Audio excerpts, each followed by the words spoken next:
My cat eats a goblin for free? That's a weird sentence. Okay, hello and welcome to part 2 of my MTG guides video series. My throat is dead from that previous recording, which was like 40 minutes long.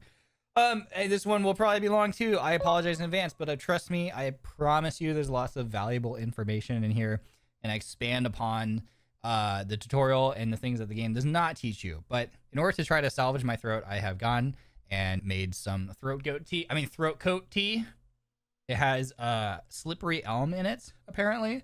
Which when I bought this at the store, I'm like, what the f is slippery elm? That sounds so weird. Literally conjures up the imagery of like shoving an aloe vera plant leaf down my throat. But I don't know, it actually tastes pretty good, and I think it helps. So, oh my god, too hot.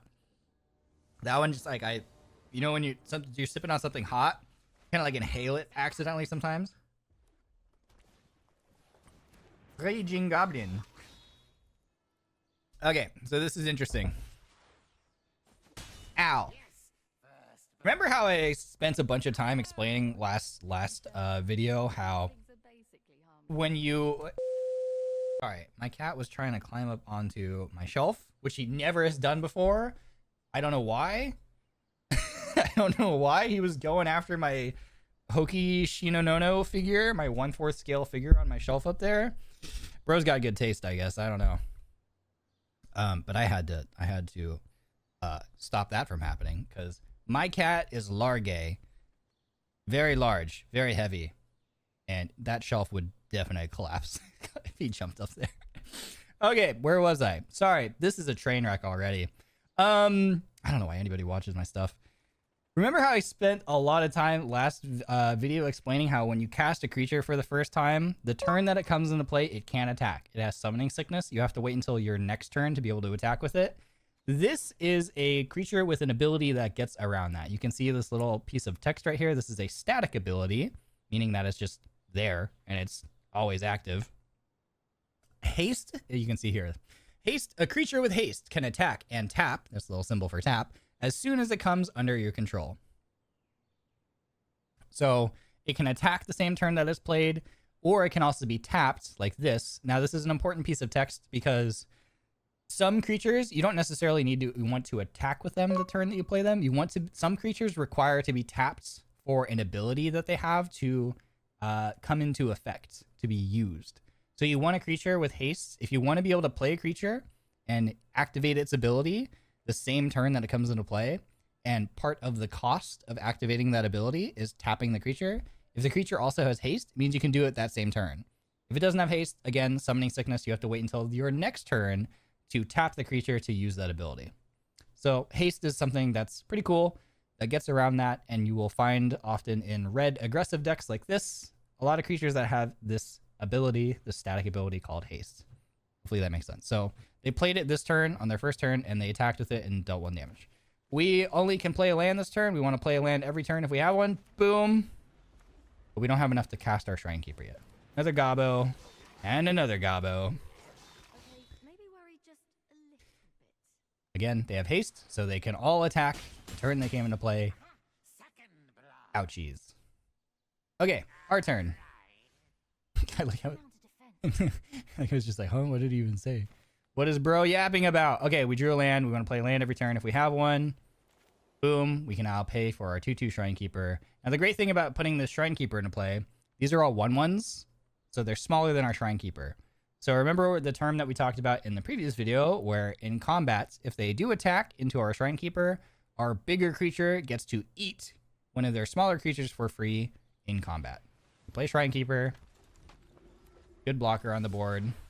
They send everything into the red zone. Remember, the red zone is where combat happens, the bloody battlefield. So now we can declare blockers. So we get to assign a blocker. They're all identical. It literally doesn't matter. Eeny, meeny, miny, mo. Catch a goblin by its toe. We're going to go with this one over here and declare our block. We say, okay, this one blocks this one. Confirm. Boom. Now, you can see how it dealt 1 damage to our 2 toughness creature. So it has 1 tough. My head's in the way. Oh no, it's not. Never mind. It has 1 toughness remaining. So it survived. It only got dealt 1 damage and it survived the turn, and see, it healed. They ended their turn, and at the end of the turn, the damage falls off and it goes back to its normal health stat. Hopefully that makes sense. It blocked a 1/1 in combat. The 1 damage creature dealt 1 damage to our 2 toughness creature. He fell to 1 toughness, but didn't die because it didn't go to 0. And then he healed at the end of their turn, and now he is back to normal. Right as rain. You can only play 1 land a turn. We play our lands, and we drew the kitty cat. Let's go. Kitty cat's a 1/2. So overall, not an impressive creature on its own. But in this particular scenario, a 1/2 actually blocks these 1/1s very well. It deals 1 damage, so it's enough to kill the 1 toughness goblins, and has 2 health, so the 1 power goblins can't actually kill the cat outright by themselves. So we also have 3 mana available, and we have a 2 mana creature and a 1 mana creature. We can dump our hand onto the field here and establish some defense. Play the cat. We should also talk about what they played.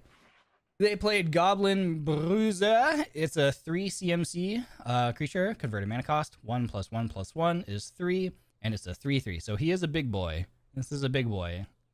With our current state, it will be a little bit of a problem. It dwarfs all our creatures. The creatures aren't tough enough to survive being blocked. Yeah, so we can't attack here because our 2 power, 2 toughness creature, if we did attack, this 3 power, 3 toughness creature would jump in front of it and block it and just eat it for free. Again, going back to like some common terminology you'll hear when you play this game, this would eat my creature for free. It would not trade. My creature does not deal enough damage to kill this one, so it would not be a trade. It would not be a 1-for-1 trade. They would come out on top if I attacked. So we're not going to attack. We're going to hit the blue button. No attacks. We're going to hold them back. Everybody but me, charge! Throat coat tea, baby. All right. So we have some options here with how we can set up our blocks, right? And I think this little like thing is trying to like give us little hints on like how to block.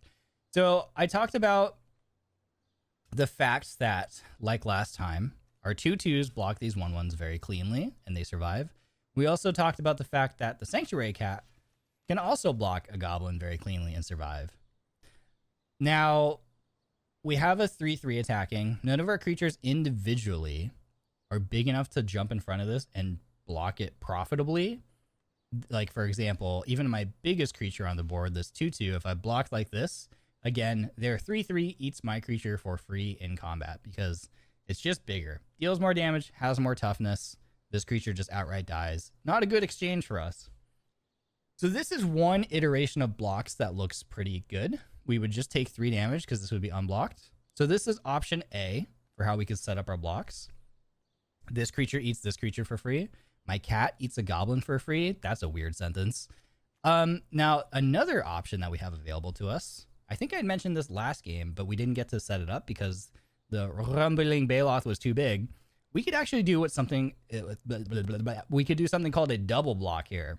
So I could actually stack blockers on their best creature, like this, and then also stack the kitty cat on top of the bruiser, like this. This is called a double block because we have 2 creatures blocking 1 creature that is attacking. Double block. Why would we do this? Again, we add up the power of the combat damage that these will deal. So 2 power from this creature plus the 1 power from the kitty cat. 2 plus 1 is 3. Quick maths, right? That's 3 total damage that these combined, by their powers combined, can deal to this goblin. 3 damage. Goblin only has 3 toughness. 3 minus 3 is 0. This would kill the goblin with this double block. Now, also importantly, the goblin only has 3 power. There is a combined toughness between my 2 blockers of 4. 2 toughness on the keeper plus 2 toughness on the cat. That's 4. So the way that combat damage works is if I set this block up and confirmed it, my opponent's creature has 3 damage that needs to be assigned. So the way it works is you can only assign damage equal to...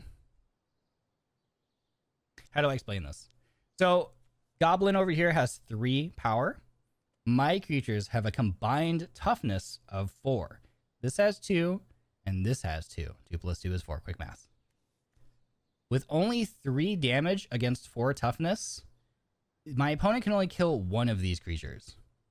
They get to assign 3 damage however they want. They have 3 damage to assign to spread around between these 2 creatures.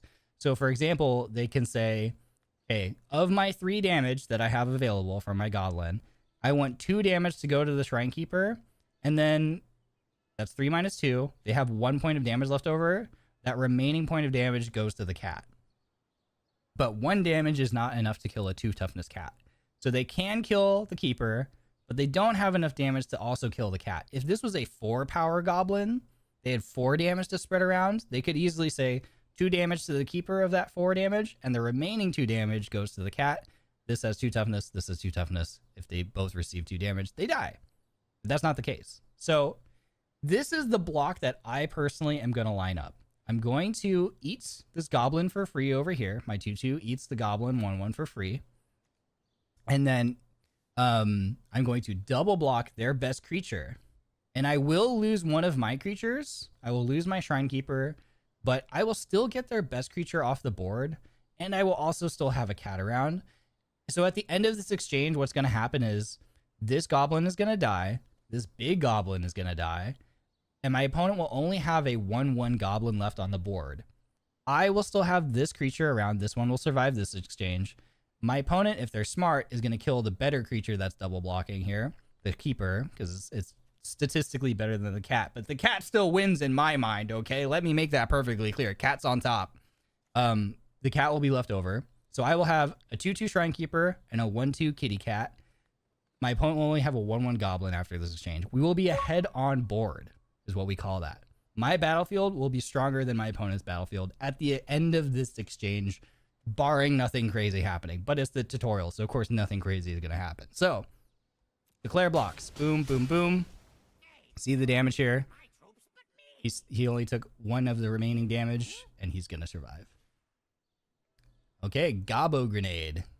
As an additional cost to cast a spell, sacrifice a goblin. It deals 5 damage to any target. So this was a sorcery. We saw sorceries in the last gameplay guide as well. So again, they played this card on their turn. Sorceries can only be played on your turn, by the way.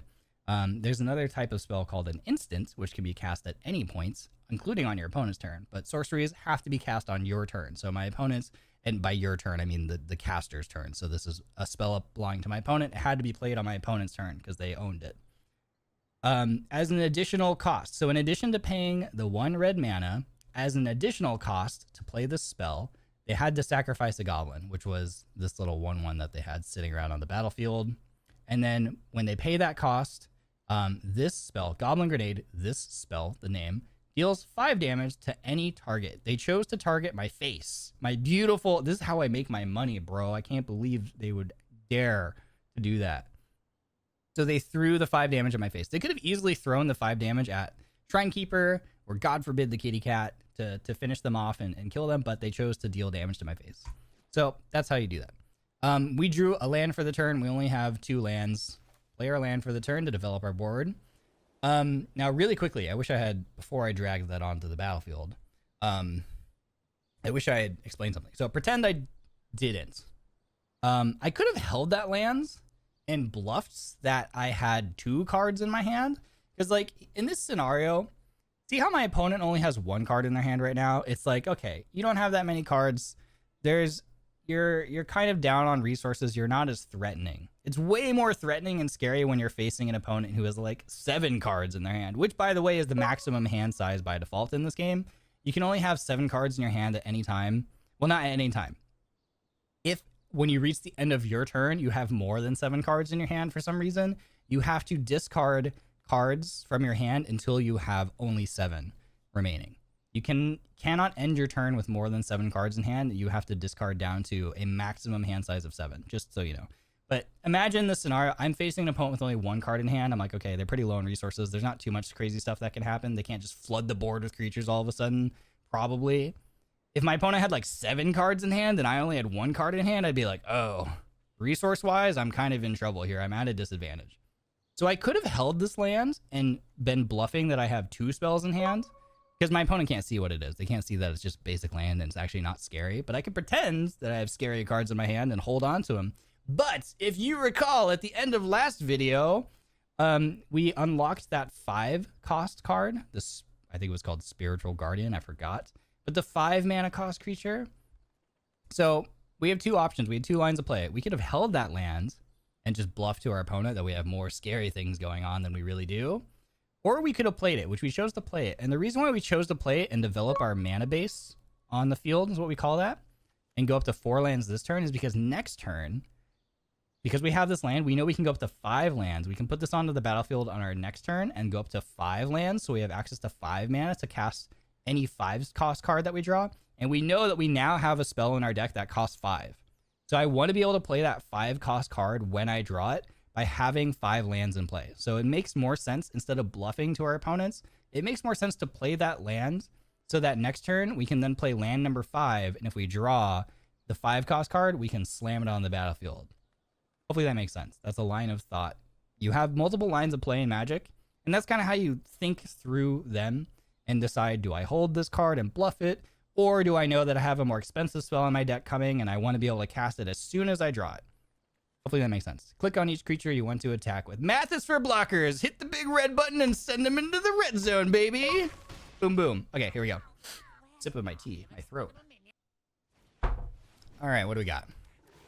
Goblin Gang Leader. Okay. Wow, it's almost like I could predict the future. We have drawn our 5 cost card, and because we played our land last turn instead of holding onto it as a bluff, we now are able to play land number 5.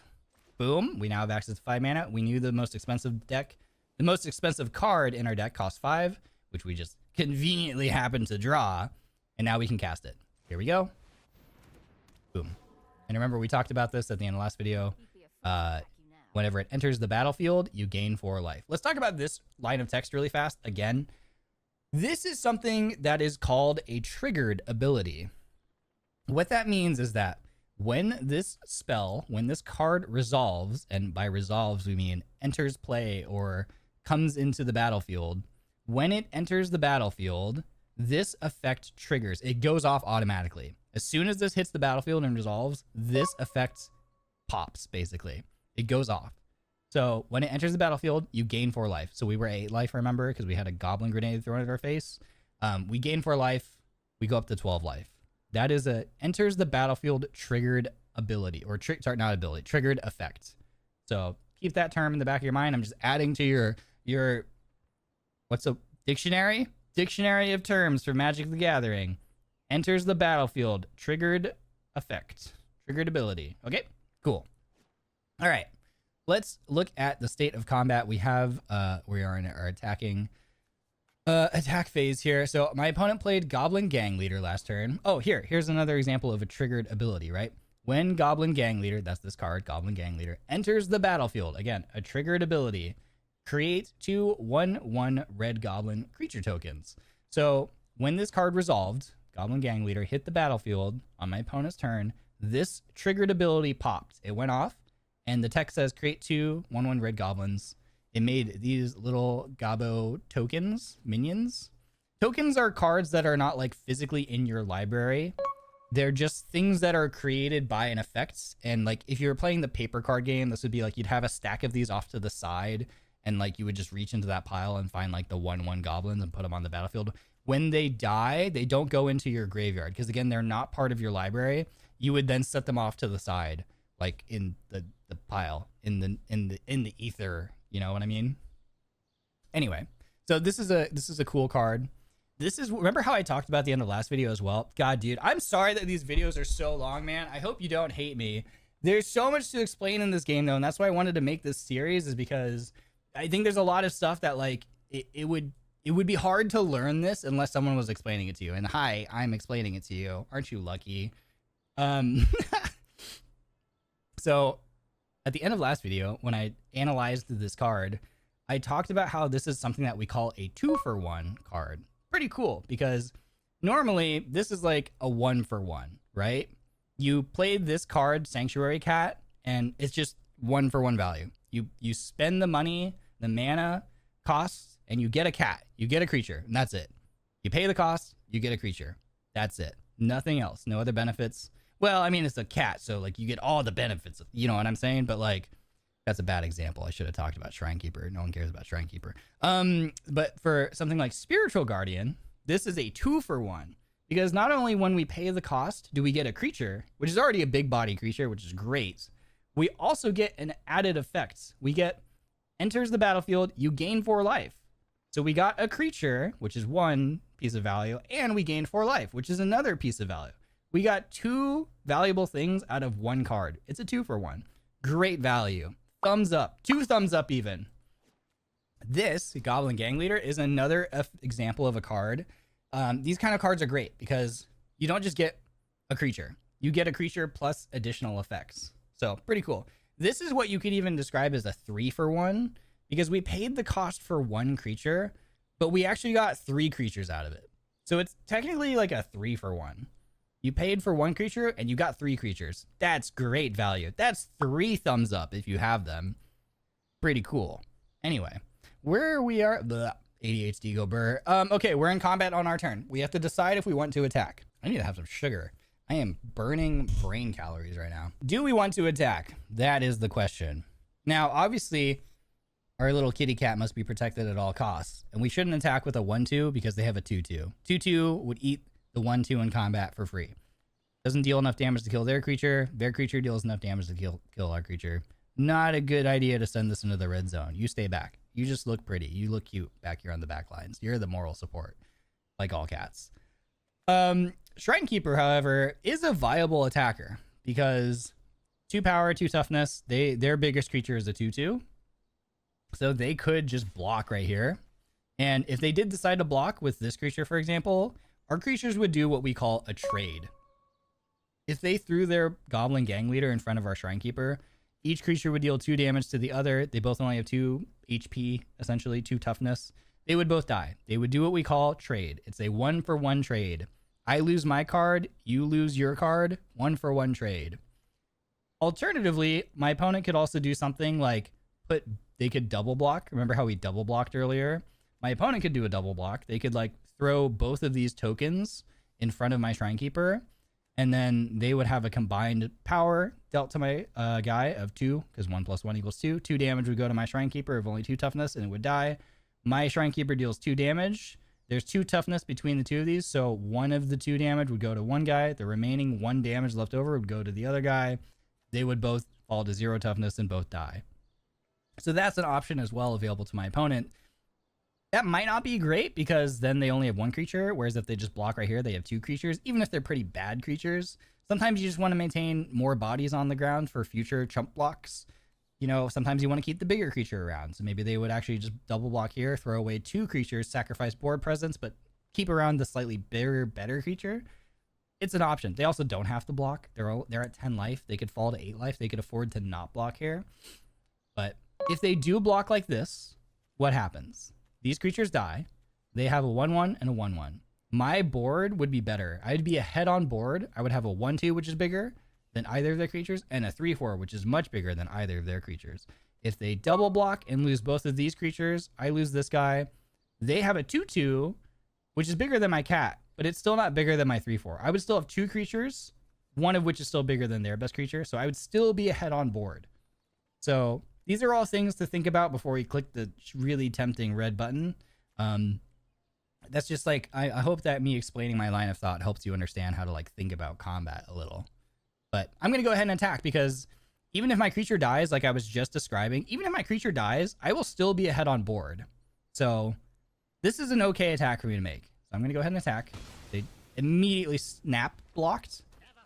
That's what we call a snap block. You'll hear that term sometimes when someone instantly declares a block. Like they knew ahead of time that was the block that they wanted to make, and they snapped it off. They just immediately declared the block and threw their creature away. You might see that happen.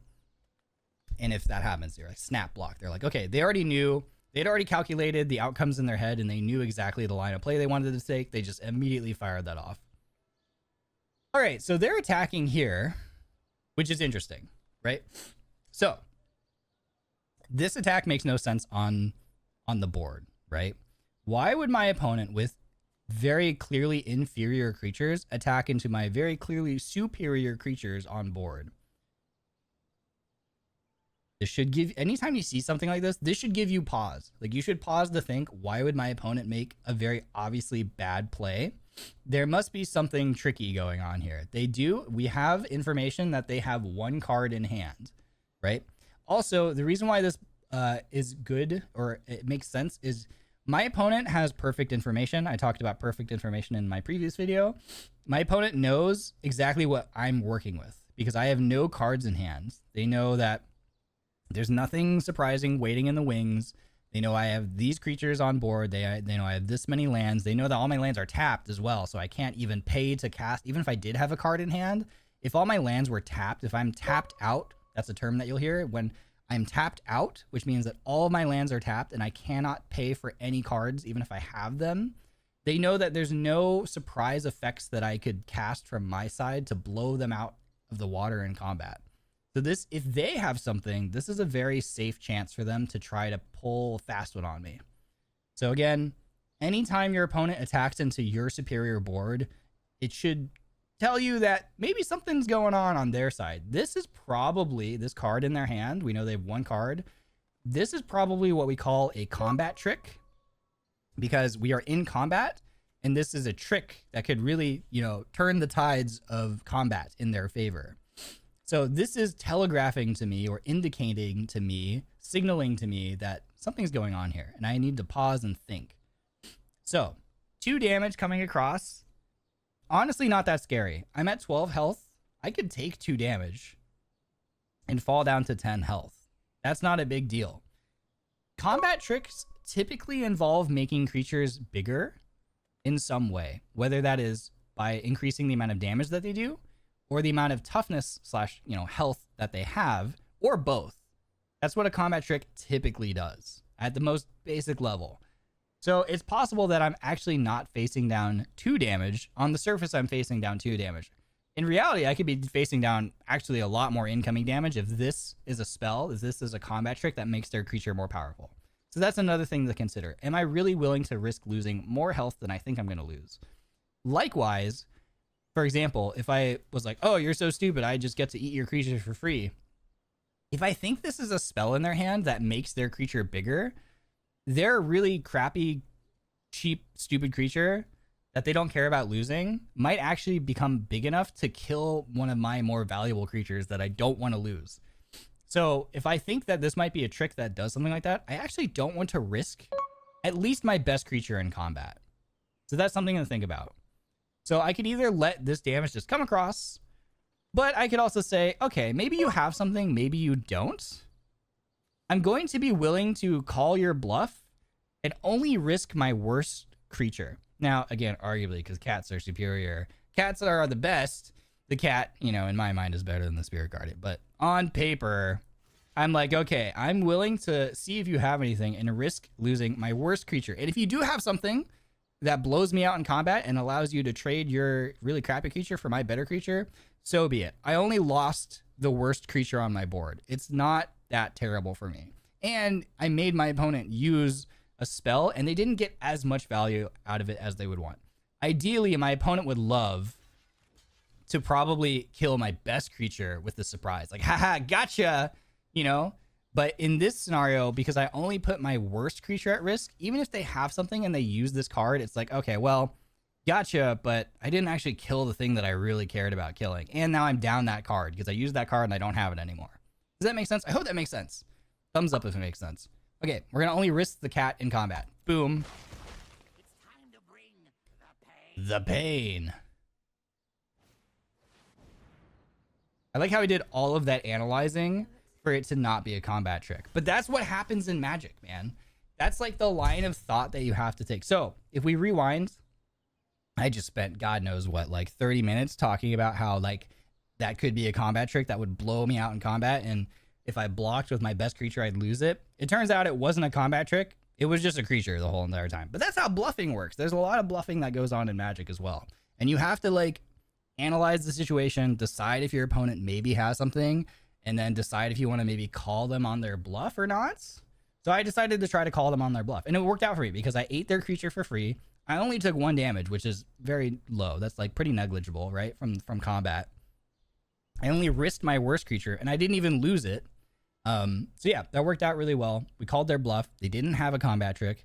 They did, however, have a very, very, very big follow-up in this 5-mana Ogre Painbringer. Again, enters the battlefield effect. This is a triggered ability. Enters the battlefield, deals 3 damage to each player. So it dealt 3 damage to me and to my opponent as well. It is a 7/3. It is 7 power. That's a lot of damage. And 3 toughness. So yeah, that's how that worked out. But look what we drew. We drew another Spirit Guardian, which again, remember, has enters the battlefield effect, and it's a 2-for-1. So not only do we get a good body onto the battlefield, because it's a pretty big boy, or girl, or guy, gal, non-binary pal. I'm not one to assume. Sorry. This is a pretty big creature, pretty decently sized, very good blocker in this kind of matchup, and we gain 4 life, so we're gonna go back up to 12. Bada bing, bada boom. Now let's go ahead and analyze this board state as well. Talking about board states again. We are now what we would call a head-on board. This is something you could describe the state as being a head-on board. We have more creatures than our opponents, and we have more life than our opponent. So we are ahead. Advantage, if there was like an advantage meter that was like swinging between either my opponent or us, the advantage meter bar arrow would be pointing in our direction, right? Just something to think about as well. So we go to combat on our turn. We can decide if we want to attack. Again, cat unfortunately just gets dwarfed by the giant ogre painbringer. This thing would absolutely eat the little kitty cat for lunch, so we don't send the cat into the red zone. We actually do have the option to send the Spirit Guardian into the red zone, into combat.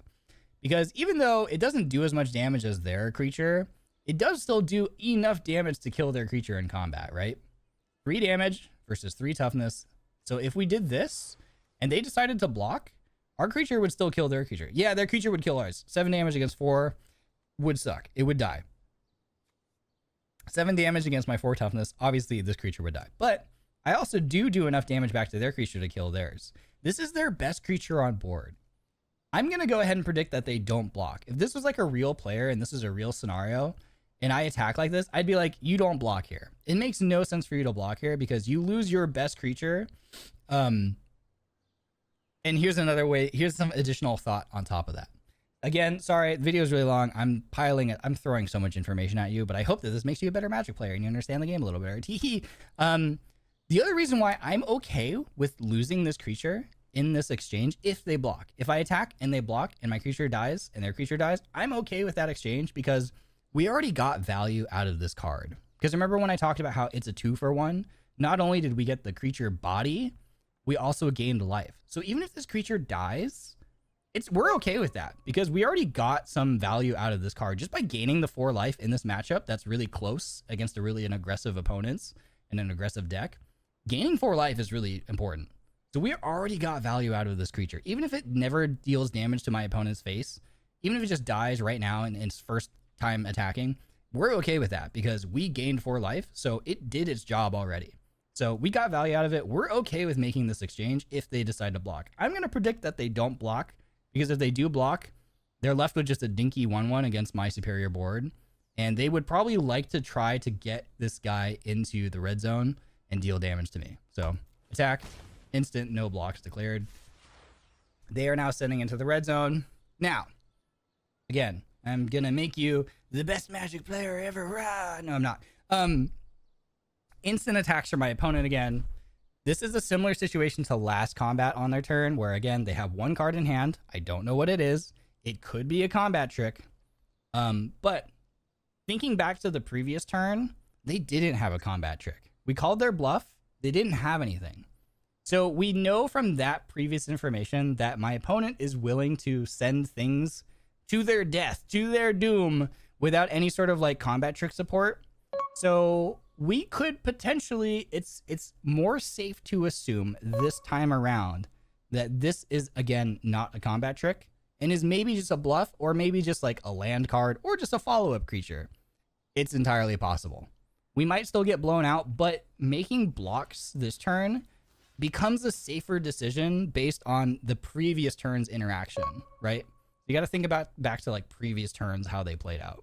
And again, we're okay even if they blow us out in some way, if they make this creature bigger to like save it in combat or whatever, or trade it up against my better creature, we're only losing a 1-mana Sanctuary Cat. It's not a big deal.